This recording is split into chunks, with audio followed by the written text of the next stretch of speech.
My name is Brett Smith, owner of Whitetail Land Management Services. This is the public land pick apart.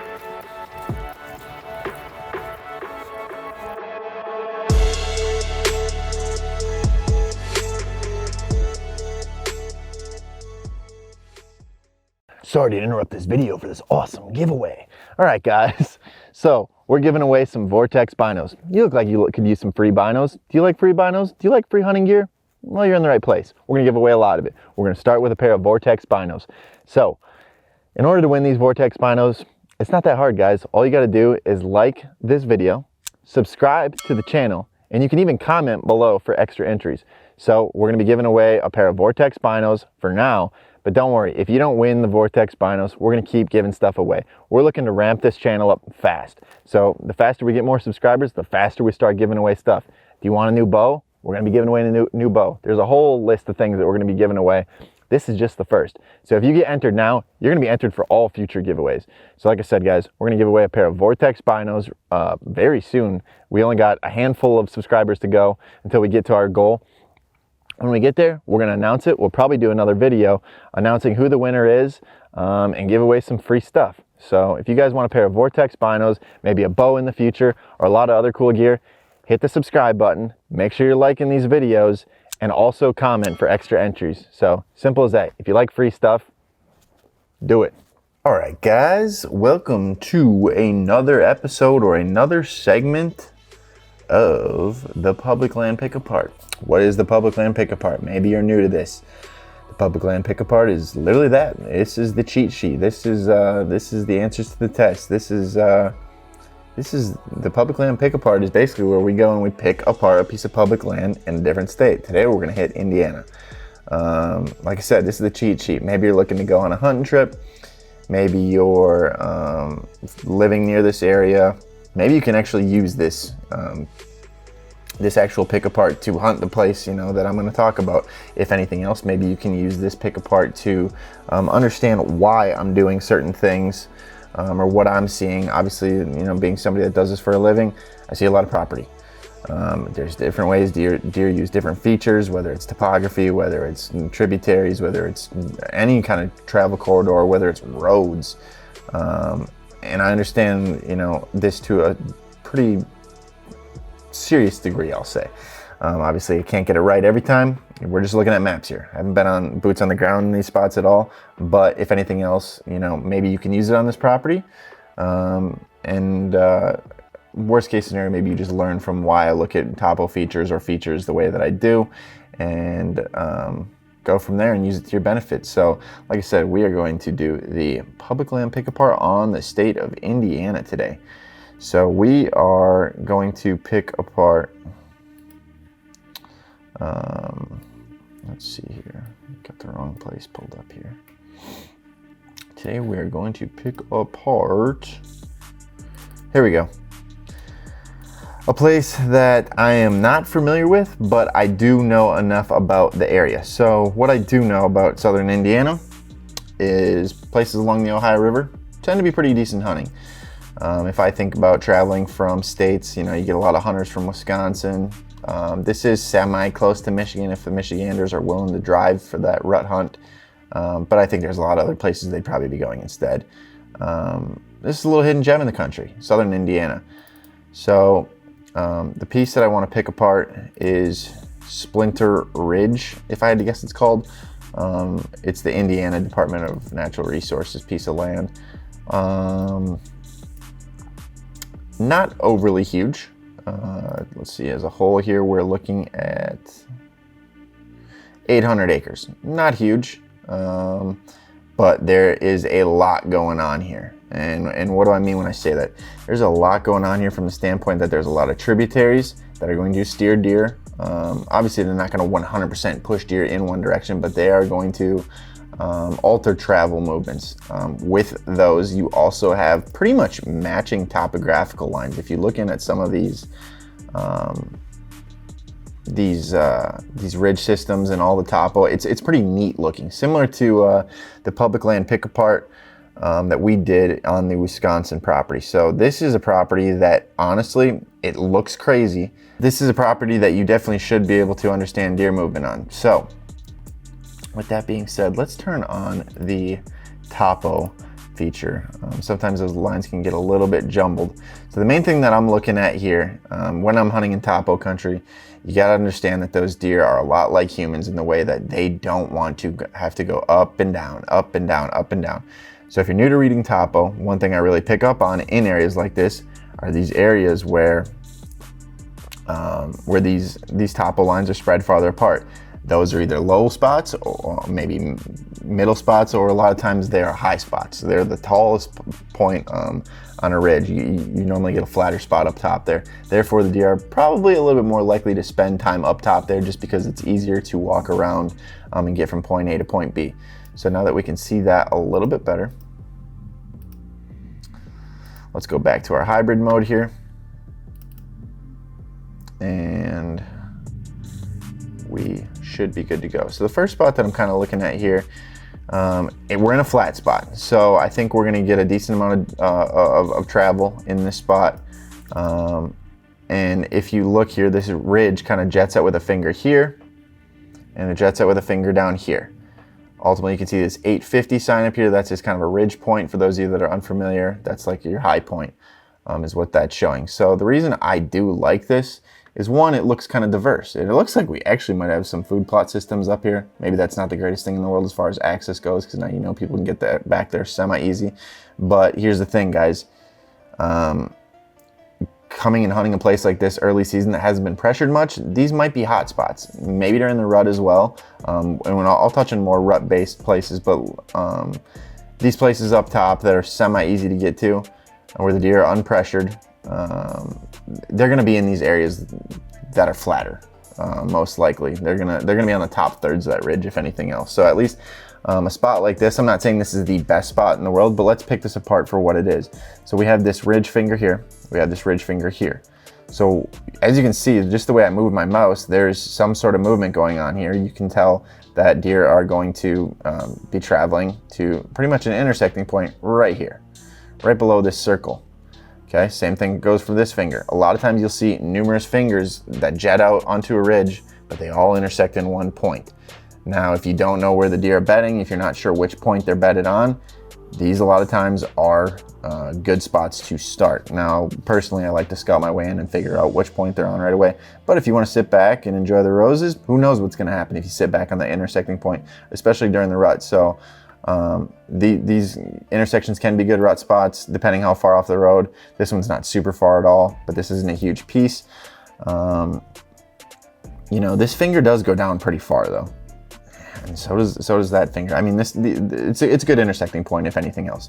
So I do like that. It's high up on the ridge. I think earlier in the season you're more likely to find these deer higher up on the ridges.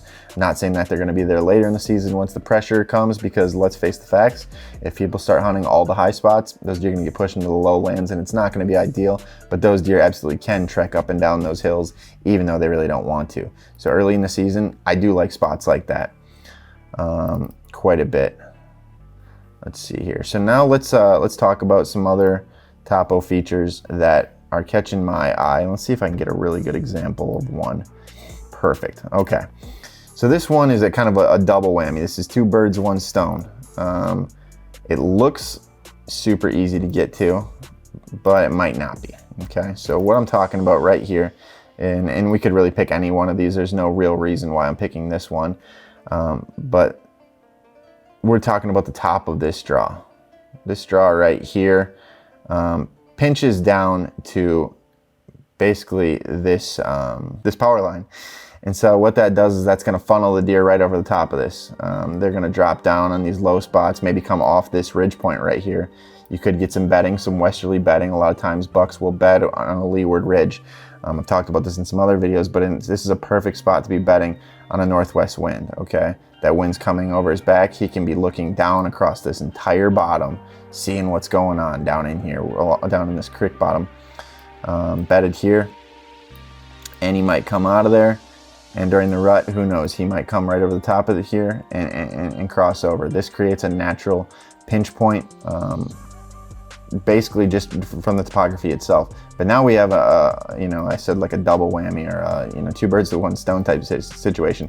You have a physical edge. You have a physical edge in that power line that is going to kind of pinch those deer down and keep them in the timber. If they're trying to stay away from this road system, which I will bring up, yes, I do see the road right there. This is another reason why it might be a great spot. It might be horrible, but it might be overlooked because it's so close to the road. But getting to this will be, you know, a little bit tricky, and I'll get into that in a second. But anyway, this topo, like I said, is going to steer the deer right over the top of this and most likely keep them in the timber, or worst case scenario, they're gonna come out into that opening a little bit. But if you're sitting there with a bow, wouldn't be a bad spot at all. So let's talk about that that access from the road. It is literally right off the road, but I don't see any pull-offs, and that's another thing I don't mind pulling off on public land if it's legal to do, and just parking on the side of the road, especially if there's nothing remotely close as far as a pull-off. A lot of times there's no rhyme or reason unless you really know what you're looking for you to just park on the side of the road and go in the timber. So a lot of times these places get overlooked. But now let's talk about the predominant winds in which you probably want to hunt this piece, or this little you know, feature on. So what I would personally do is I'd probably end up parking up here. I'd take this boundary line down on a southwest wind, okay? And I maybe even get in the timber a little bit. You're gonna come over the top of this draw. And I don't dislike this draw for any odd reason, but I do like the fact that I can correlate this one that I did pick with a long ridge finger, okay? And we talked about why I like that ridge finger as a leeward bedding ridge. It could be a good vantage point for a mature buck to be hanging out and spending some time. And chances are, if he's coming out of this, he's going one of two ways. He's either going left or he's going right. And I think the way the topo kind of steers a little bit and leans that way, there's a good chance he'd come up that way. But anyway, with that southwest wind, if you came down this edge, hopped up in a tree stand, you might only have to get 20 yards off the edge of this. And I know it seems like a lot of work with this road right here, but guys, these are the details that sometimes need to be paid attention to in order to have success. Because plain and simple, sometimes you got to take the long way around to avoid things. Now I think you could probably get away if we knew that buck, if you had a cell camera back there on that ridge point, maybe, and you knew he was back in there, you could probably just get away with coming off the road. Don't get me wrong, but sometimes you do have to take the long way around if you went in there and you did some prior scouting and there's some bedding in some certain areas or anything like that. So let's see if I can find anything else that really catches my eye. Boom, found one right away. Okay, topographical features, guys. You can obviously see when you look at this map that there's this topo everywhere. That's your number one key. When you see a lot of topo is going to lead you to the deer. So down here, and I like this a little bit more. We do have one access point, but I don't dislike this access point either. It's close, but look how many topo lines we got. So you can see that there are literally hundreds. This almost might be inaccessible, you know, to a certain extent, unless you're willing to climb. You might have to come from a completely different direction. And I'll show you in a second what I'm getting at. So you might have to come off of the north end of this property. Regardless, figure out a way. Maybe I'll back up here in a second. I think you could, honestly, here's what you could do. Go back to the little spot we talked about in the first segment, come all the way down here. At least you're going kind of downhill. And here's another example of kind of the topo feature that I'm going to talk about down here. And that's just kind of like a little funnel is what I'm gonna hit on here. But if you came down here, I don't know, you could get down there. It wouldn't be the easiest thing in the world, but you could do it. Let's get right in here, okay? This long, skinny, kind of wishbone looking type deal right here. It doesn't look like much, guys, but up on top here, you're looking at these circles up here. These are the ridge points. This is the top. Staying up on top there, guys, is like I said, gonna be a little bit easier for these deer to travel through this property. They don't want to go down in the bottom of all this topo if they don't have to. You can see that these topo lines pinch down and get skinny and widen back out here. That created a pinch point. It created like a saddle. A lot of times guys will call this little feature a saddle. Now this is a really small, skinny version of a saddle. Sometimes they're like what I showed you up here. On the way in, there was one of them. Yeah, right here. So like this is a good example of what a saddle is. And basically all it is it's an intersecting point. You can see that this ridge gets really steep here with these lines stacked on each other. It gets really steep here. There's creek bottoms on both sides at the bottom. And so therefore on a northwest wind, You come off of this one, you could even start as a starting point here. Sit in this saddle for a while, especially during the rut. Don't like that one, work down to this one. I guarantee these at the very least be great places to put trail cameras. So once again, another great topo feature to pay attention to. This one's gonna be a little bit of a hike. Might be a great spot for an all day sit come the rut. And I'm sure there's more that I'm not seeing on this map. Like I said, I'm only picking this apart a little bit. Are there better maps in Indiana? Probably. But this 800-acre piece I think would probably go unlooked if I'm looking at the broad spectrum of things. Southern Indiana is a hidden gem. That Ohio River can produce some world-class deer. And yes, I know, Southern Ohio probably gets a lot of local pressure too, but I don't know many guys that are going to be able to or be willing to consistently travel through this topography. So that is my quick assessment of the Splinter Ridge, I'm going to call it. I don't know if that's the name of it, but that's what's coming up with some of, you can see Splinter Ridge here. Pieces of property. This is the Indiana Department of Natural Resources property. Southern Indiana, pretty far away from cities for the most part from what I can see. And this looks like a hot spot. So if you guys are liking these videos, first and foremost, make sure you're liking and subscribing. We're going to keep these videos coming for you guys. And second of all, feel free to, I don't know if you'd want to do this, but maybe you're going on a hunting trip someplace and you want me to look at a certain map. We can do a video on that map. Just because we're doing videos on this map, I don't think a bunch of people are going to be going to these spots and going and hunting these spots. If anything, this is a learning tool for everybody to look at topo features, look at different features in general, and pick apart, why they might be good spots and apply them to your current situation. Maybe it's your public land, maybe it's your land. Maybe you see some of those saddle features on your public or on your private parcel, and you think, wow, I haven't been hunting that area. Maybe I need to. That's what this is really all about. I don't think a ton of people are going to go and go down to Southern Indiana and go just hunt this place because I said so. And if I had to be honest with you, I don't know if I'd even recommend it because I'm kind of just picking random ones and going from there. We're looking at them quick and picking them apart. So if anything else, hopefully this helps you get an expert opinion on this property and these topo features, and helps you in the future, whether it's on your private land parcel or your public land parcel, guys. So that is my Indiana public land pick apart. That's what I got for you guys today. Appreciate it.